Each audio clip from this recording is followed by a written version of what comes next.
Sermon 69 of Nahjul Balagah was against the people of Iraq,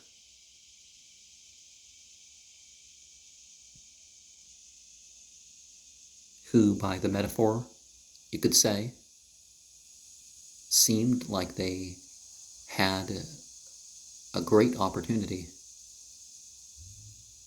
but gave forth worse than nothing in return.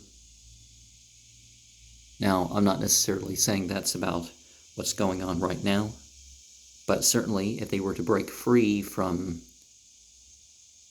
the West and break free from dictatorship, they were supposed to establish an Islamic state, one where the different sects could get along and weren't trying to force their way over the other.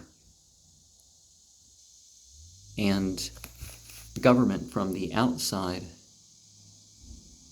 shouldn't be just for the sake of the outside.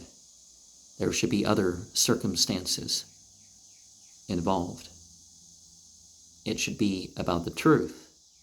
It should be for God, and of course implied the measures of nicety for those people.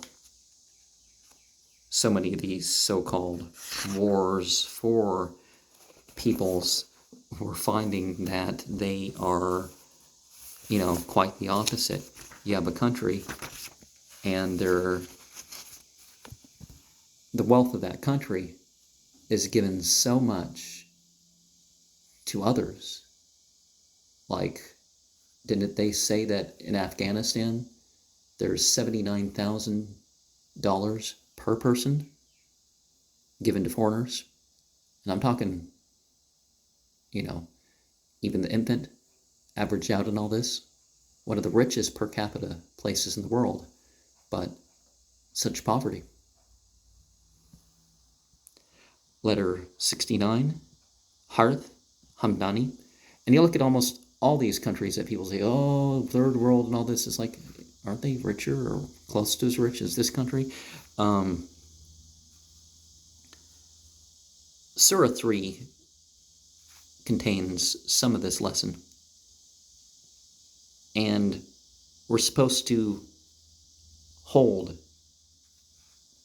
to the rope of the Quran,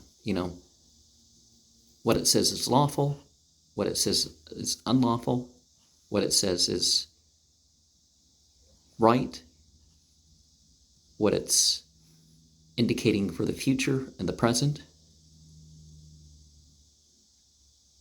And we don't want to die just, to die. That's absolutely not, the thing here. And saying 69 tells us not to worry if our goals don't come to worldly fruition. What our worry should be is the sort of person that we are. And going back to letter 69, we are to remember to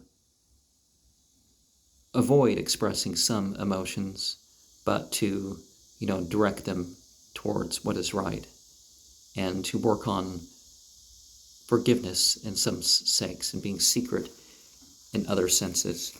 And as far as honor, don't make it a thing of conflict.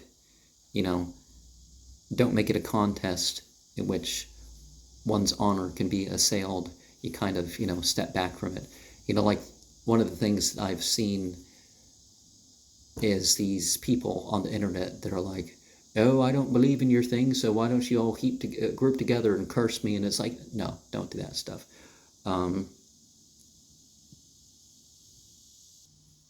And we should do what's difficult, but we should focus on persuading ourselves to do what is difficult.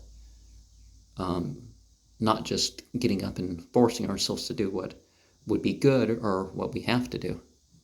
We should work on reasoning that out, much like there's been that work against us. Now, we shouldn't do things on Friday except as far as we are absolutely certain that we can attend the Friday sermons. And we should minimize our places, our time that we spend in the business places, the stores of various sorts would be the thing now.